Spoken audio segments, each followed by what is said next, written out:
ሰላም ይሁንላችሁ ቤተሰቦቼ፣ እንዴት ናችሁ? ደህና ናችሁ? እኔ ደህና ነኝ፣ ፈጣሪ ይመስገን። ያላችሁት የዋቀዮ ጃሎላ ቤት ነው እና እንኳን በደህና መጣችሁ። ላይክ እና ሰብስክራይብ በማድረግ አተባበሩኝ እላችኋለሁ።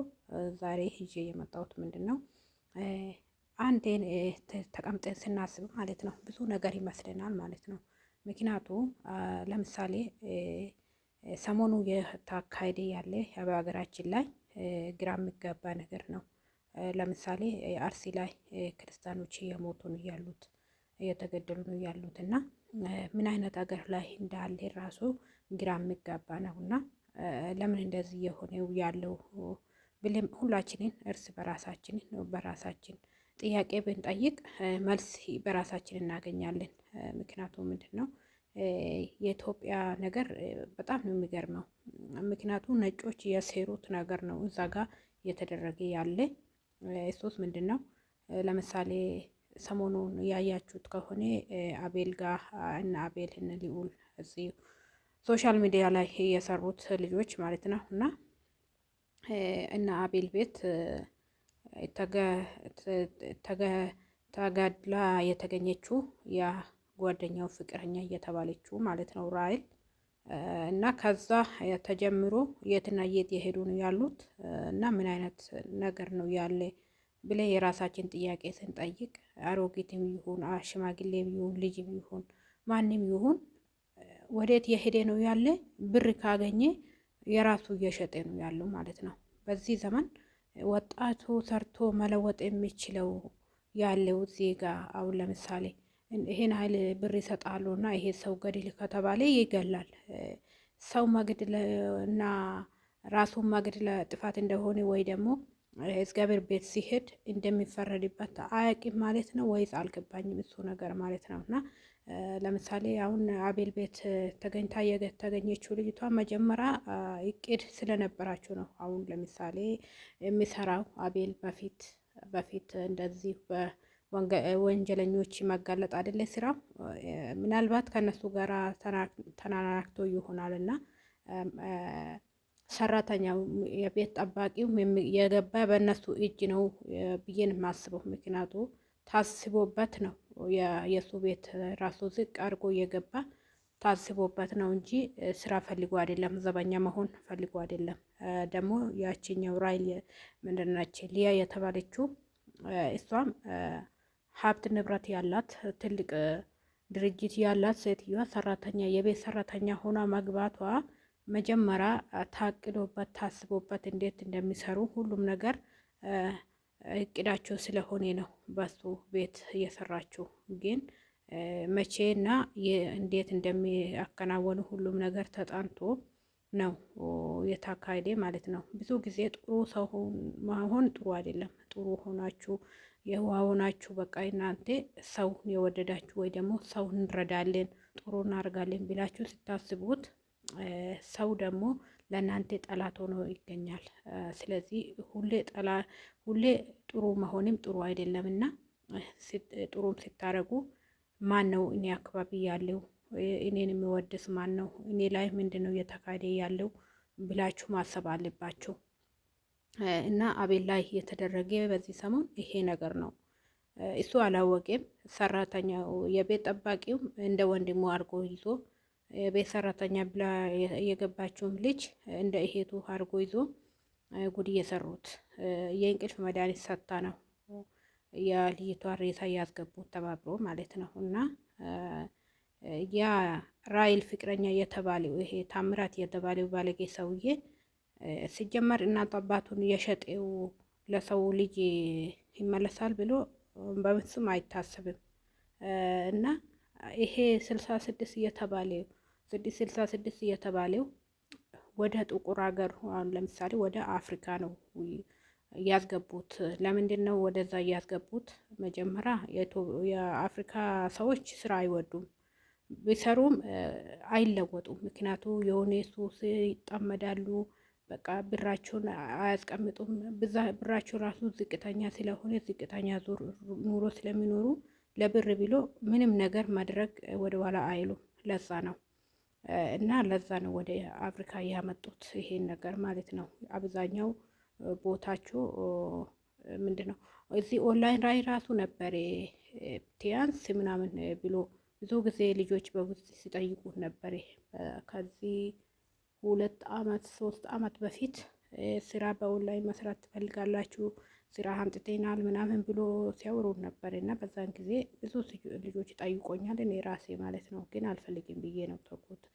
እኔ እሱ ነው ብዬ አስቤ ሳይሆን በቃ ዝም ብለሽ የምትበሊው ብር ሳትደክም የምትበሊው ብር ጥሩ አይደለም ብዬ ስለሚያስብ ነው እንጂ እሱ ነገር መስሎኝ አይደለም። ግን አሁን ሳስበው ኬንያ ምናምን ሲባል ለካ እነዛኛው ኬንያ ነው የሄደኑ ኬንያ ናይሮቢ ነው የምንኖረው እንደዚህ ኑሯችን ተቀይሮ ምናምን ብሎ ነበር ይሄ የሚለምኑን ማለት ነው ወደ እነሱ እንድንሄድ። አሁን ግን ኢትዮጵያ ውስጥ ይሄ ነገር ነው ያለ።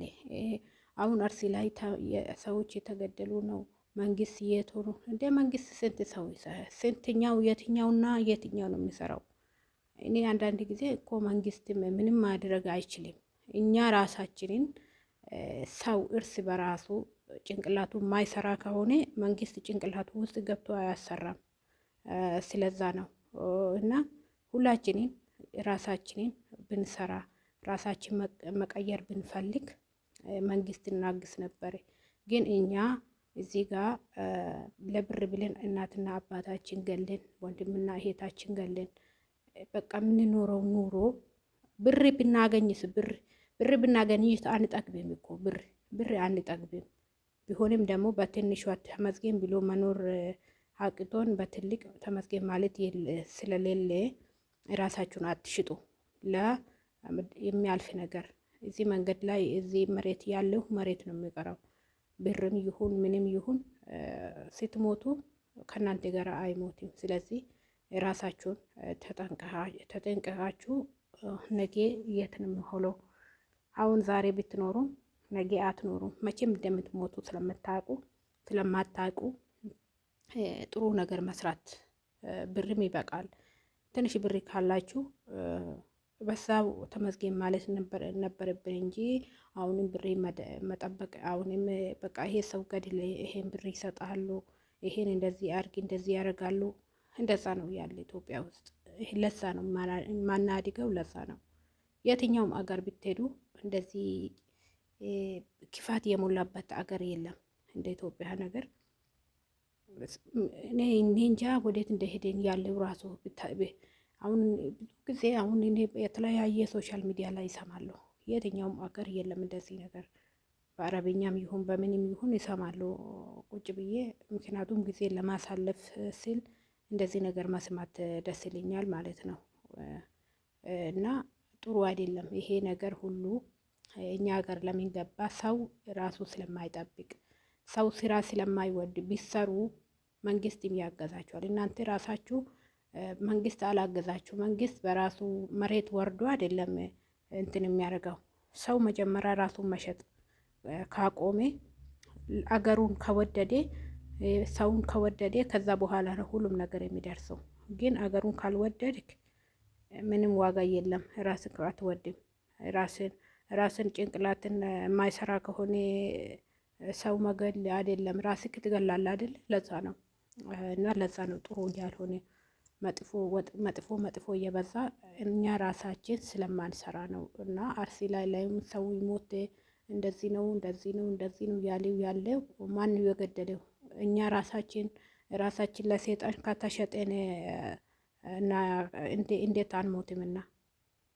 የራሳችሁ መጀመሪያ ድርጅት የትኛው ድርጅት ላይ እየሰራን ያለው ምን አይነት ነው ከኔ የሚጠብቀው?